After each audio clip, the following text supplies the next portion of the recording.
By the time the third waltz began, Clara Whitmore had learned exactly how invisible a woman could become while standing in full candlelight. Her stepmother had stationed her beside the ballroom wall with such practical precision that Clara almost admired it. Celia, radiant in pale blue satin and pearls borrowed for the evening, had been placed near the center of the room, where gentlemen passed and paused and turned back for a second look. Clara, in a gown let out twice and trimmed over to disguise its age, had been placed between a marble pillar and a painted screen, where she might be useful if Celia required a fan, a glove, a handkerchief, or an admiring witness. It was not cruelty performed in temper. It was something colder than that. It was habit. "Do try not to look mournful," Mrs. Whitmore had said, before sweeping away to present Celia to a lady of consequence. "If no one asks you to dance, stand quietly. It is always less embarrassing when one accepts one's natural position with grace." Clara had accepted many things with grace. Hunger when her father died and the creditors came. Silence when the rooms of the house were leased one by one. Small humiliations when her stepmother discovered that usefulness was cheaper than kindness. But there were nights when grace felt very like suffocation. And that night, in the great London house of the Duchess of Harrowmere, beneath chandeliers bright enough to flatter every false smile in the room, Clara felt she might choke on it. Music soared. Laughter rose and fell like expensive perfume. Young women with smooth shoulders and shining hair moved through candlelight in soft colors, all brightness, all ambition. Clara folded her hands before her and fixed her attention upon the polished floor so she need not watch Celia's triumph. Her sister was lovely enough to draw every eye without effort. Clara had never resented her beauty. It was not Celia's fault that the world was kinder to a pretty face. But there were moments, sharp, shameful, brief, when Clara wished beauty were heavier. Perhaps then those who possessed it would understand the cost of carrying everything else. A murmur stirred near the entrance. Not the warm murmur reserved for a favored guest, but the quickened whisper that passes through a room when power arrives wearing indifference. The Duke of Harrowmere had entered the ballroom. Clara looked up, because everyone did. He was taller than she had imagined, dressed with that severe elegance which makes ornament unnecessary. His coat was black, his cravat immaculate, his expression composed to the point of coldness. He was not handsome in the easy way of smiling men. There was too much restraint in him, too much stillness in the hard line of his mouth and the watchfulness of his eyes. He carried his title the way other men carried scars, without display, yet impossible not to notice. Clara knew the stories as every woman in London knew them. The Duke who had left society after his sister's death. The Duke who rarely danced, rarely smiled, and never lingered where admiration waited for him. The Duke whose estates were vast, whose influence was greater still, and whose heart, if gossip were believed, had long ago closed itself like a locked room. Celia drew in a breath so delicate it was almost a sigh. Mrs. Whitmore's spine straightened at once. Clara looked away. A child was crying. It was not a loud, spoiled wail. It was the softer, breath-caught sort of crying that belongs to someone attempting not to be noticed. Clara turned and saw, half hidden by a cluster of potted palms near the wall, a little girl of perhaps 6 or 7 in a white dress with a crushed ribbon at her waist. One small glove had been lost. Her lower lip trembled with the fierce concentration of quiet distress. Clara crouched without thinking. "What has happened?" she asked gently. The child lifted wet grey eyes. "My sash is torn." So it was.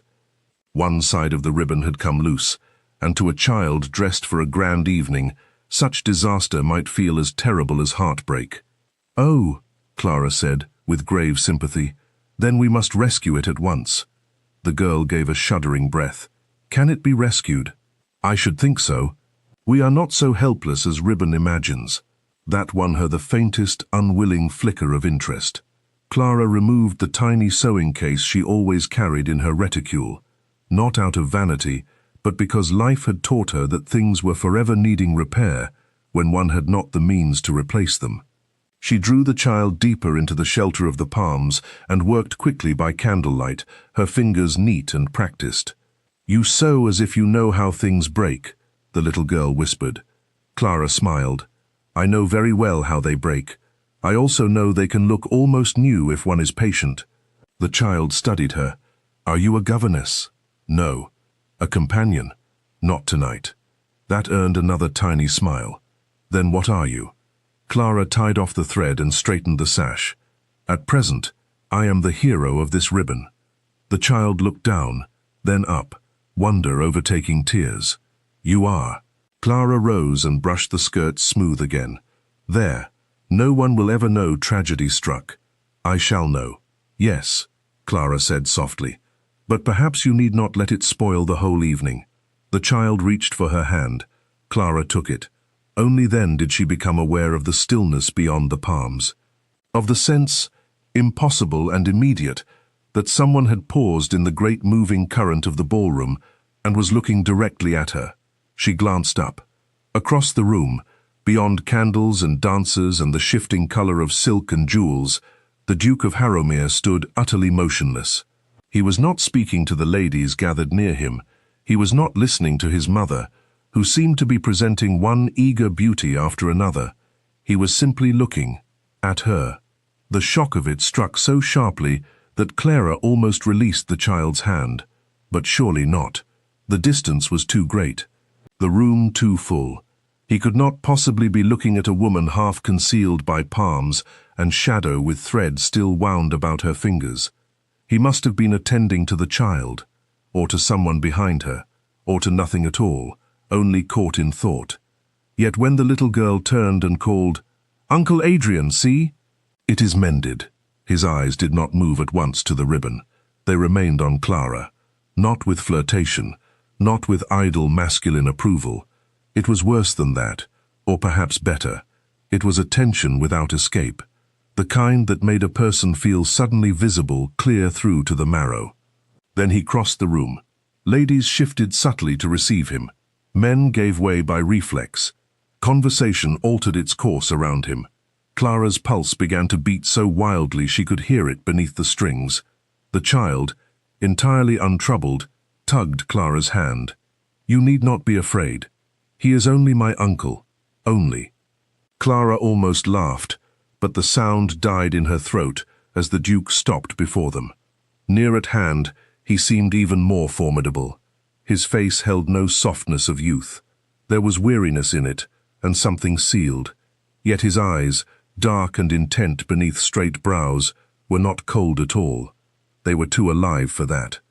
Too troubled, too searching. "Lucy," he said, and his voice was low, beautifully controlled. "You escaped your grandmother." "She was introducing me to old people," the child said with deep injury. "Miss—" She paused and looked up at Clara. "Clara," Clara supplied quietly. "Miss Clara saved me," Lucy announced. "And my ribbon." The Duke's gaze dropped briefly to the repaired sash, then returned to Clara's face. "So I see." No one had ever spoken 3 small words as if they contained 100 unasked questions. Clara lowered her eyes, because it seemed safer. "It was a small difficulty, Your Grace." "Small difficulties are often neglected," he said. "My niece appears fortunate tonight." Lucy tucked herself against his side, content already, while Clara tried not to notice how naturally the child leaned toward him.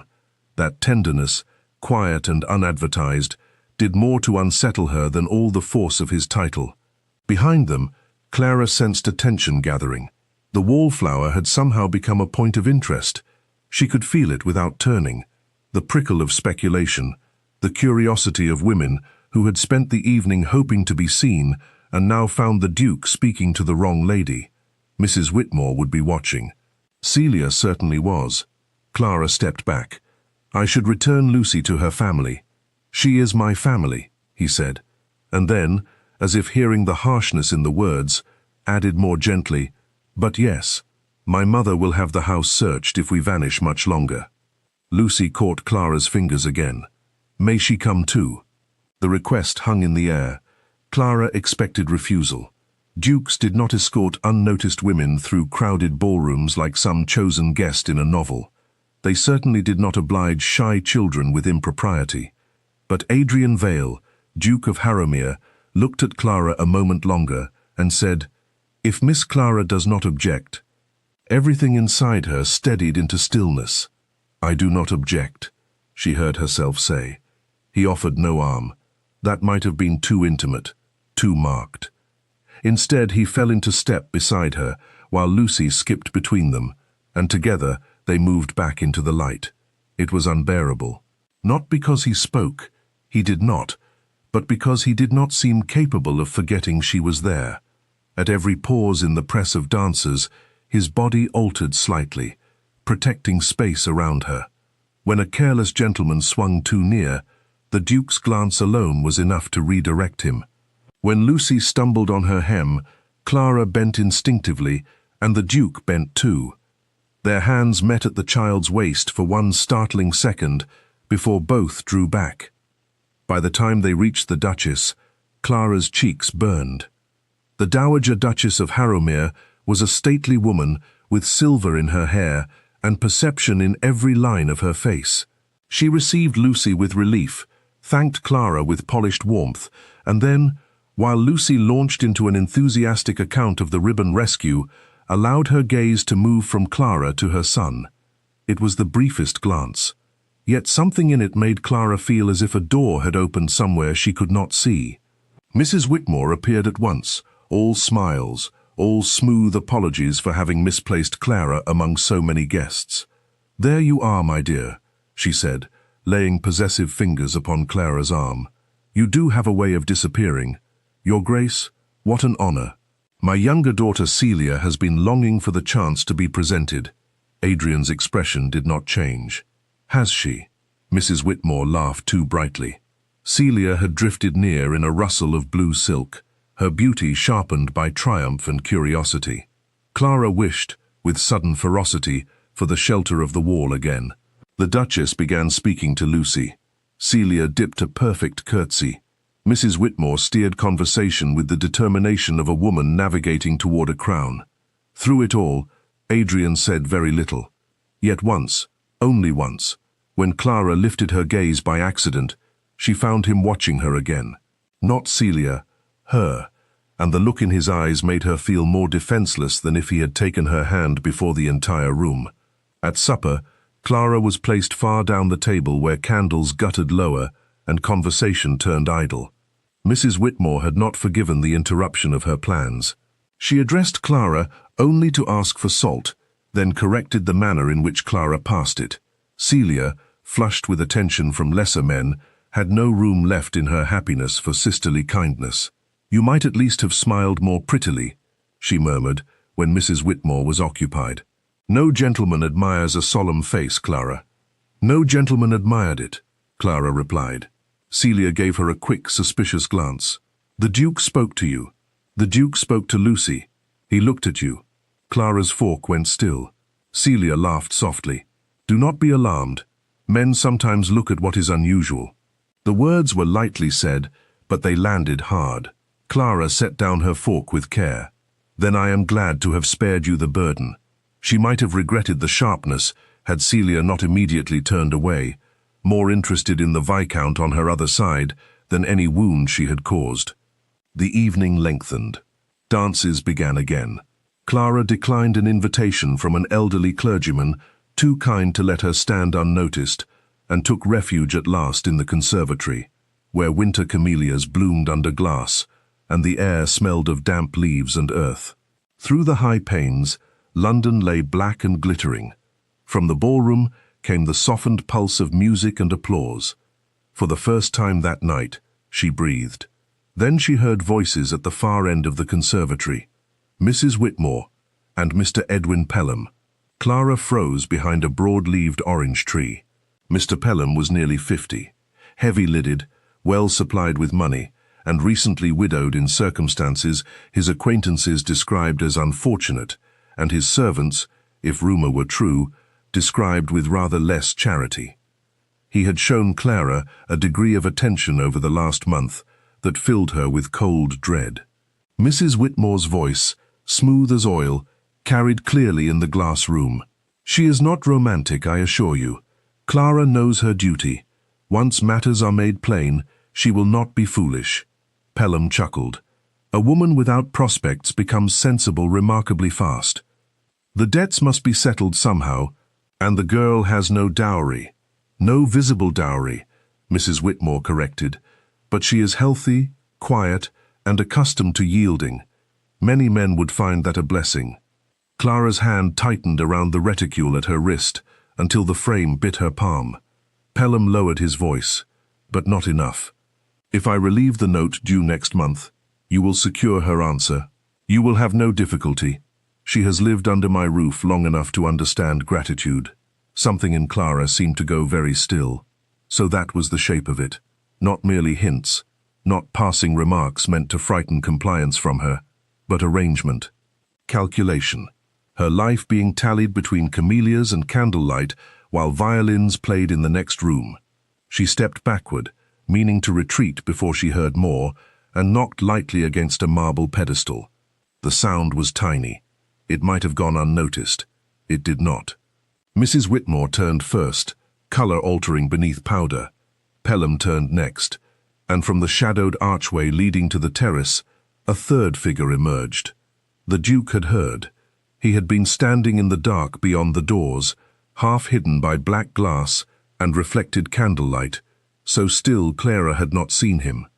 But he moved forward now with a face so unreadable that for one wild moment she wondered if perhaps she had imagined the whole thing and his expression belonged only to some private annoyance. Mrs. Whitmore recovered first. "Your Grace, unexpected." "Is it?" His tone made the words flat as steel. Pelham cleared his throat. "We were discussing family concerns. No doubt Miss Whitmore need not be discussed before the household of Harrowmere," Adrian said, "particularly in corners where one assumes no one of consequence will overhear." The rebuke was quiet. That made it crueler. Mrs. Whitmore flushed. "I never intended." "No," he said. "I think you intended very precisely." The conservatory seemed to shrink around them. Clara wished the tiled floor would open and spare her the shame of remaining. Yet stronger than shame, in that moment, was anger. Not only at Mrs. Whitmore or Pelham, but at the whole appalling fact of being spoken about like an inconvenient piece of furniture, while the only man in the room with power enough to stop it stood there hearing every word. She lifted her chin. "You need not concern yourself, Your Grace. I am accustomed to family concerns." His eyes moved to her then, and what she saw in them startled her more than wrath had done. Pain, not pity, something harder. "Are you?" he said. Before she could answer, Lucy's laugh floated faintly from the ballroom, followed by the Duchess calling for her son. The spell broke. Pelham bowed stiffly and withdrew. Mrs. Whitmore managed a trembling curtsy and followed, dignity dragging behind her like torn silk. Clara and the Duke were left alone among the camellias. For a moment neither spoke. Then Adrian said, "If anyone attempts to compel you into a marriage against your will, against my will is a luxury my household does not often acknowledge." Something flashed across his face. "That does not make it lawful." "Law," Clara said softly, "is frequently a gentleman's word for what becomes expensive when done to him." She had not meant to say it. The room, the humiliation, his silent witnessing of it all, it had shaken something loose inside her. But once the words left, she did not take them back. The Duke looked at her as if she had spoken in a language he recognized and hated. Then, very quietly, he said, "You should return to the ballroom before they decide to search for you." Clara swallowed. "Yes." She moved to pass him, but at the archway he spoke again. "Miss Whitmore." She turned. The glass doors behind him reflected candlelight across his shoulders, leaving his face in half shadow. "Some women," he said, "are looked at all evening and never once seen." She could not breathe. "And some," he continued, voice lower still, "stand very quietly beside a wall and become impossible to overlook." Clara's fingers tightened on the frame of her reticule. He had seen her, not for a moment, not in passing. From across the whole glittering room, amid rank and beauty and ambition, he had seen her. It should have felt like triumph. Instead, it felt like danger. She left before the expression in his eyes could teach her how much. The next morning, Mrs. Whitmore was kindness itself. Clara mistrusted kindness from her the way sensible people mistrusted spring ice. They were taking chocolate in the breakfast parlour of the borrowed house where they lodged during the season. Celia had not yet come down. Mrs. Whitmore wore a lavender morning gown and a smile chosen for benevolence. "My dear Clara," she began, "I have been reflecting on last night." Clara buttered her toast. "Have you? Your behaviour in the conservatory was most unfortunate. Such scenes do no good. Still, I am willing to believe your nerves were overset." "How generous." Mrs. Whitmore's smile thinned. "Do not sharpen yourself at me before noon. It is exhausting. I wish to say that perhaps Providence has arranged something better than Mr. Pelham after all." Clara looked up. A card lay beside the teapot, ivory-edged and unmistakably expensive. "The Dowager Duchess of Harrowmere sent her carriage at 9, Mrs. Whitmore said. "It seems Lady Lucy has taken an attachment to you. Her former governess left unexpectedly, and the Duchess inquires whether you would consider a position as companion and instructress to the child at Greywick Hall." For a second, the room blurred. Mrs. Whitmore went on briskly. "The salary is excellent, the household beyond respectable. You would be under the protection of the Duchess herself, and there are worse fates than residing near people of consequence. Naturally, I expressed reluctance at losing you. Naturally. But one must make sacrifices for family. If you accept, it may ease matters considerably." Ease matters, meaning the household accounts, meaning Pelham's bargain might be postponed if not broken, meaning Clara, removed from London and the marriage market, would cease to be an immediate inconvenience. "Why me?" she asked, before she could stop herself. Mrs. Whitmore lifted one shoulder. "The child cried for you, I suppose. Or perhaps the Duchess admires meekness in nursery matters. Not every invitation must conceal a mystery, Clara." But Clara heard something Mrs. Whitmore did not. Last night in the conservatory, a powerful man had stood listening while another man discussed purchasing her future. Now, less than 12 hours later, a door had opened. The Duchess's carriage, perhaps. The Duke's decision. She hated herself for thinking it. "What exactly is required?" she asked. Mrs. Whitmore slid the card toward her. "You are to travel to Greywick Hall within 3 days if agreeable. Lucy requires companionship, lessons and steadiness. It is said the child has been difficult since her mother's death. The estate is in Kent. You would remain there as long as both parties find the arrangement suitable." As long as both parties. Clara traced the thick embossed crest with one fingertip. Freedom wore strange disguises. Sometimes it arrived as a glorious inheritance. Sometimes it arrived as employment. "Shall I tell the Duchess you accept?" Mrs. Whitmore asked too casually. Clara lifted her head. "Yes." Mrs. Whitmore blinked, almost disappointed by the lack of resistance. "At once." "At once." A pause. Then her stepmother nodded. "Very well. I trust you understand what is expected of you." "Do you?" Clara asked quietly. "Mean by the Duchess?" Mrs. Whitmore's eyes cooled. "I mean by common sense. Conduct yourself modestly. Do not indulge fancies. And if you are asked questions regarding our family, answer in ways that do not injure it." Clara folded the card and set it beside her plate. "I have been preserving this family for years." Mrs. Whitmore looked as though she might reply sharply, but footsteps sounded overhead, and Celia entered in a froth of lace and sleep, eager to know whether any gentleman had called. Clara finished her chocolate, rose, and went to the window. Outside, London moved in grey winter light beneath wheels and hooves and chimney smoke. Somewhere across that city stood a man whose eyes had found her when she least wished to be found. Somewhere beyond it waited a house she had never seen, a child who had reached for her hand, and a life not yet mapped by another woman's will. She should have felt relief. Instead, as she stood there with the Duchess's card warm in her hand, she felt the first dangerous stirring of hope. Greywick Hall rose from the winter fields like something remembered from an old story, vast, weathered, beautiful, and just a little sorrowful. The carriage turned through iron gates and followed a long avenue lined with bare elms. Frost silvered the lawns. The lake beyond the west terraces lay dark beneath a pale sky. The house itself, all ash-colored stone and tall windows, wore its grandeur without vanity. It did not glitter. It endured.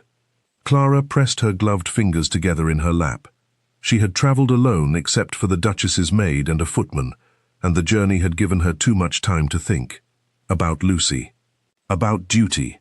About the peculiar recklessness of accepting a future inside the orbit of a man who had unsettled her with scarcely 6 sentences. By the time the carriage drew beneath the portico, she had firmly resolved to remember why she had come. Not for him, for work, for safety, for wages honestly earned. For a child who had looked at her as if repaired ribbons mattered. The doors opened before she reached them. Warmth breathed out. A dignified housekeeper in black silk came forward and welcomed her by name with composed kindness. "I am Mrs. Denham," she said. "Her Grace is in the morning room with Lady Lucy." His Grace returned from inspecting the south tenants only a quarter hour ago. Only a quarter hour. Clara removed her gloves slowly.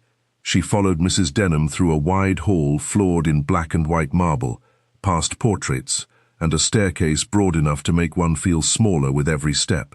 The house was exquisitely maintained, yet there was a hush in it that went beyond ordinary discipline.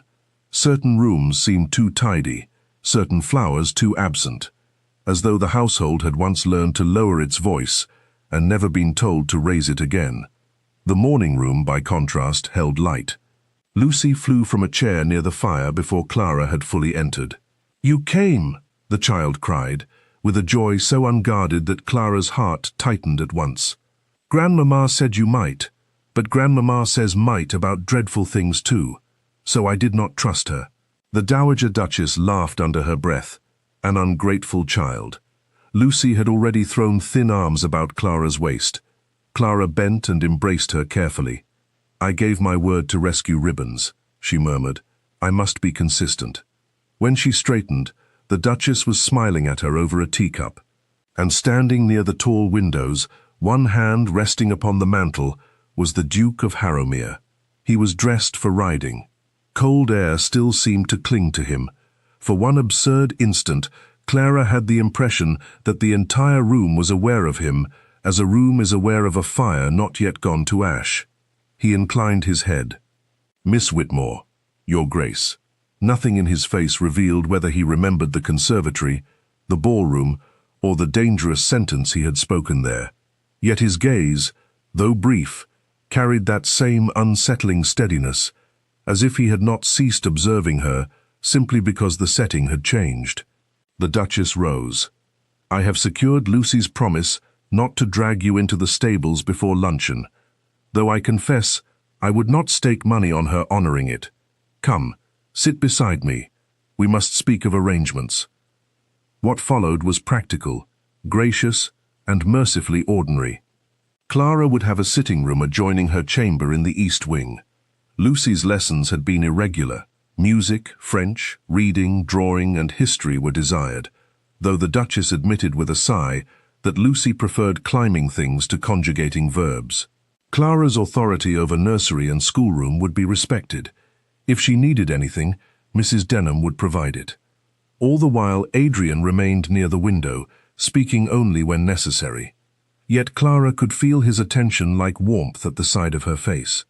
At last, the Duchess rang for tea. Lucy climbed into Clara's lap with the calm possession children bestow only where they feel safe. "Will you stay forever?" she asked. Clara touched the loose curl at the child's temple. "Forever is very expensive, I'm afraid." Lucy considered. "Then until spring, if all goes well." "It shall go well," Lucy declared. "Unless Uncle Adrian becomes horrid." "Lucy," the Duchess said. "What?" "He does."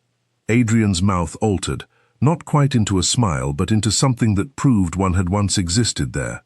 "I am delighted to hear my character summarized so early in the acquaintance." Lucy leaned back against Clara. "She is not afraid of you." The room stilled.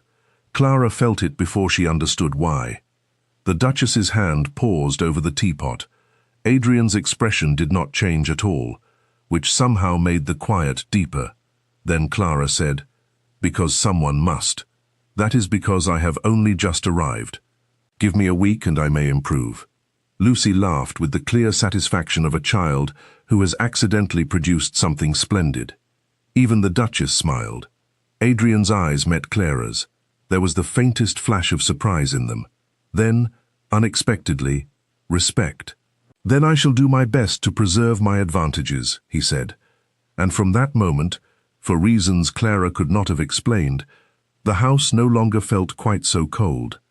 The first week at Greywick Hall taught her three important things. The first was that Lucy was not spoiled, only lonely.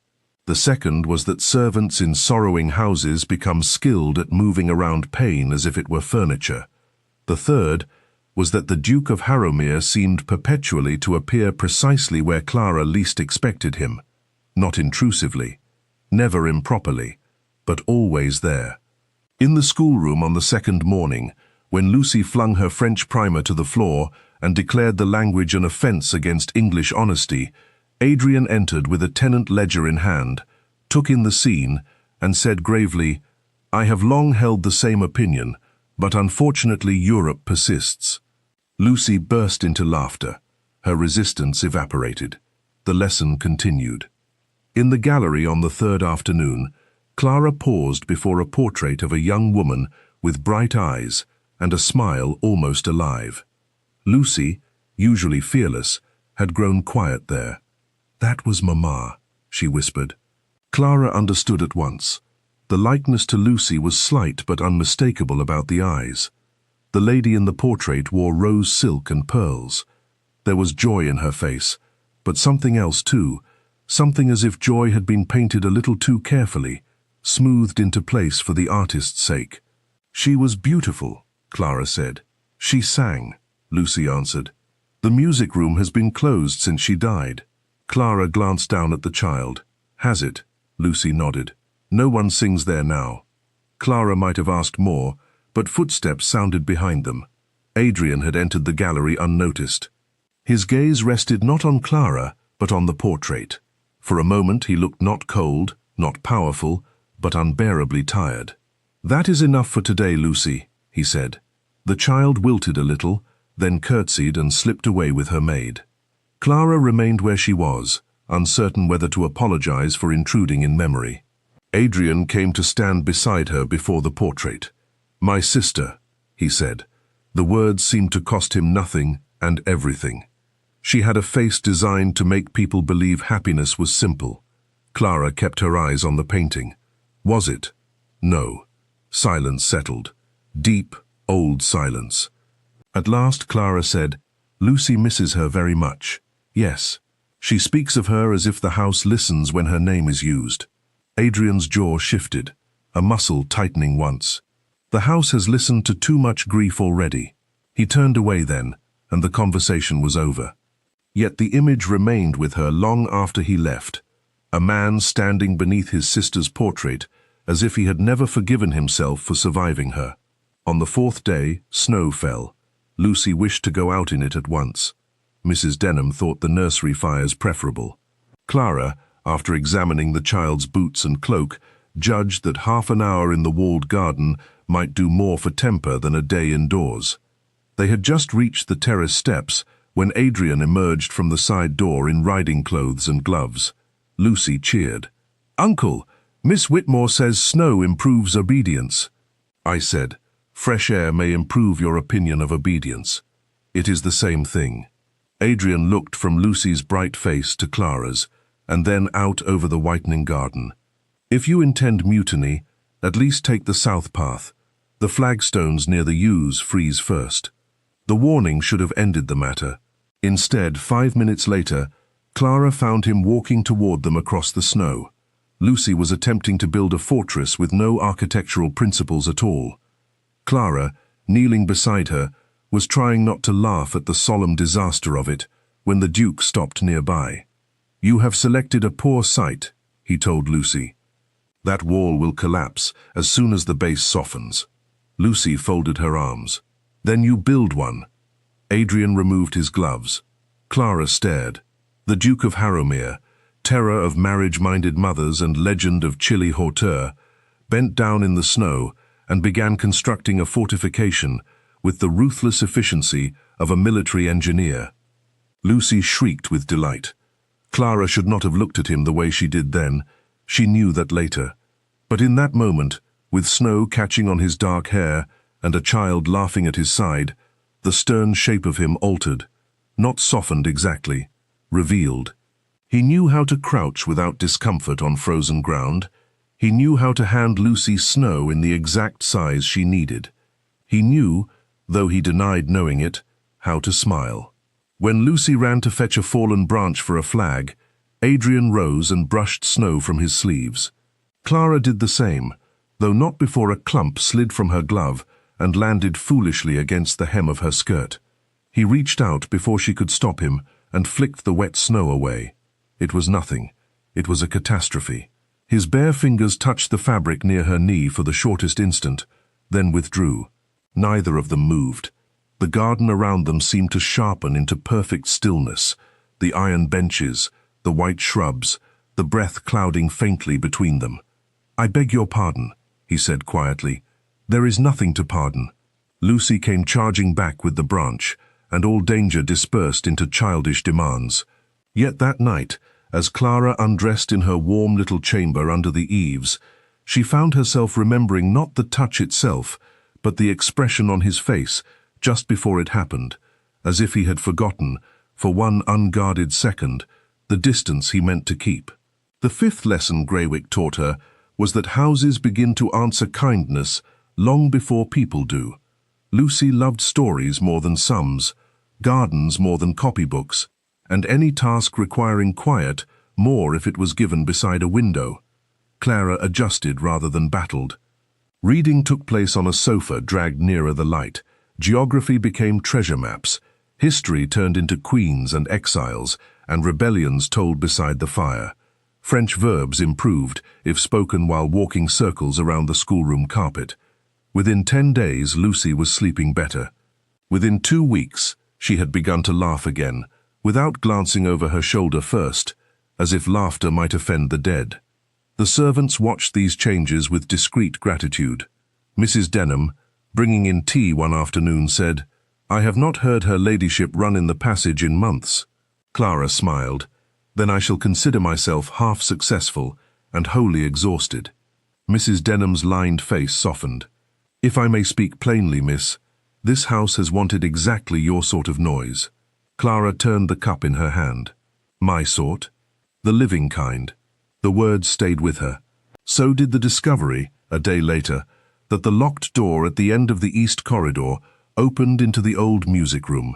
Lucy found the key first in a neglected drawer, wrapped in velvet. She stood holding it, with grave excitement. "It is Mamma's room." Clara hesitated. "Are we permitted there?" Lucy's mouth tightened. No one said forbidden, only closed. That was how many sorrows survived, by pretending they were merely undisturbed. The room smelled faintly of dust and polish when they entered. Tall windows overlooked the south lawn. A pianoforte stood near the hearth, covered in holland. Sheet music lay stacked in careful silence. On a small side table rested a porcelain bowl filled with dried rose petals gone brown at the edges. Lucy did not run. She walked in slowly, as one enters a chapel. Clara lifted the cover from the instrument. The keys beneath were ivory and shadowed with time. "Did your mother play every day?" she asked. "Yes. Uncle Adrian used to turn pages for her when she forgot where she was." Clara looked at the child. "Did he?" Lucy nodded and climbed onto the music stool. "Will you play?" "I play badly when commanded. Then I ask with courtesy." Clara laughed despite herself and sat beside her. The first notes were hesitant. The instrument was slightly out of tune, the room cold, her own hands more accustomed to usefulness than display. But after a few bars, the old familiarity returned. She chose something simple, tender, no more than a song half remembered from girlhood. Lucy leaned against her shoulder. By the second page, Clara knew someone was standing outside the door. She did not look. She could feel it in the air, feel the way the room itself seemed to listen harder. She kept playing. When the piece ended, there was no sound beyond the door at all. Only later, when Lucy had been taken upstairs to wash for supper, did Clara notice a fresh fire laid in the grate, wood stacked neatly beside it, and on the music stand, a book of songs she had not touched. No servant had entered while they were there. She did not need to ask who had. The next morning, Adrian mentioned none of it. Instead, at breakfast with his mother and Lucy, he asked whether Miss Whitmore found the schoolroom sufficiently warm. The question was ordinary. The tone was not. "It is very comfortable, Your Grace. And your sitting room?" "Entirely so." "Good." The Duchess looked from one to the other over the rim of her cup, saying nothing at all. Lucy kicked Clara lightly under the table and grinned into her milk. Clara wanted, absurdly, to laugh and cry at once. Letters arrived twice a week from London. Clara soon came to dread the sight of her stepmother's hand. Mrs. Whitmore wrote of expenses, obligations, appearances, and the sacrifices required to preserve family standing. There was always some subtle pressure tucked between the lines. Could Clara not mention to the Duchess that Celia needed an introduction to Lady Fenwick? Could she not observe whether the Duke favoured music over riding, seriousness over wit, blondes over brunettes? Could she not, if a suitable moment arose, remind the household that Celia's beauty and breeding would grace any great name? Clara burned one letter after reading it, then felt guilty for the extravagance of flame. Celia's letters were different, softer, sillier, still selfish. She asked what the Duke wore at breakfast, whether he truly rode alone at dawn, whether he ever smiled, whether Lady Beatrice Fenwick was as elegant as rumoured. She wrote of gowns, assemblies, admirers, and mild disappointments, as if the world had been made for her amusement and temporarily failed to perform. Clara answered briefly and told no secrets. One wet afternoon in February, after receiving a third letter urging her to speak well of Celia at every opportunity, Clara sat in the library, trying to compose a reply civil enough to pass under her own conscience. Rain traced the high windows. Firelight flickered over leather bindings and dark wood. She had thought herself alone. "Your pen appears to be under attack." She looked up sharply. Adrian stood just inside the door, one hand on the latch, his coat damp from outside, and a book tucked beneath his arm. Clara set down the letter. "I did not hear you enter. That may be my only social accomplishment." He crossed to the fireplace, glanced at the abandoned paper on the writing table, and then, with a courtesy as deliberate as if he had physically turned away, shifted his attention to the shelves. "I hope I do not intrude. It is your library." "So I have been told. I rarely find it obeying me." Something in his voice invited answer. "It seems a well-mannered room," Clara said. He selected a volume, turned it in his hands, and gave her the faintest hint of that impossible, almost smile. "You are kind. My mother says it resembles me too strongly." Clara folded her hands over the unfinished letter. A room full of books and poor conversation? A room kept orderly so no one need notice what has gone missing. The softness of the remark startled her. Rain hissed at the panes. Somewhere deeper in the house, a door closed gently. She said, before caution could stop her, "That sounds less like order than defense." His gaze lifted to hers. For a long moment he said nothing. Then he came closer, stopping across the table from her, where the lamplight reached his face. "Do you always answer dukes as if they were merely men?" Clara's pulse quickened. "Only when they speak as if they would prefer it." The room changed. It did not grow warmer. It grew nearer. Every shelf, every shadow, every small sound of rain seemed suddenly arranged around the distance between his hands and hers on the polished wood. At last he said, "And what do you prefer, Miss Whitmore?" She should have replied lightly, safely. She should have asked about Lucy's lessons or the weather or the tenants, and ended whatever dangerous thing was opening in the air between them. Instead, she heard herself say, "Honesty." He exhaled once, almost soundlessly. "My mother chose well. In a governess? In a woman who notices what others conceal." The words hung between them, too personal, too revealing. Clara lowered her eyes. "You credit me with more than I possess." "No." His voice was lower now. "I think perhaps the world credits you with less." Her hand tightened over the letter until the paper crackled. He saw. Of course he saw. Adrian saw everything and spoke of almost nothing. That was part of the danger.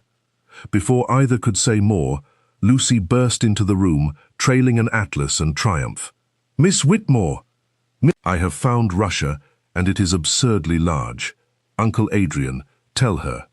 The moment shattered cleanly. Adrian took the atlas from the child. "Russia persists in its bad habits, yes." Lucy climbed into Clara's chair and demanded to be shown boundaries. Clara bent beside her, grateful and inexplicably disappointed. Over the child's bowed head, Adrian placed the atlas open on the table and let his fingers rest 1 second longer than needed upon the paper near Clara's hand. A silent touch would have been easier to forget. A nearness refused was not. Lady Beatrice Fenwick arrived in March. Clara had heard the name often enough to understand what the visit meant to society, if not to the Duke.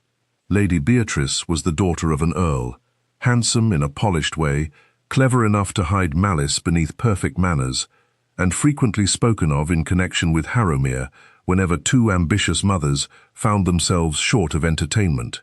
She came with her aunt for 3 days.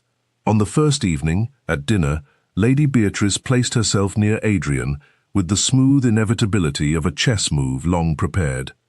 Her gown was silver, her conversation precise, her laugh musical in the way practiced women cultivate.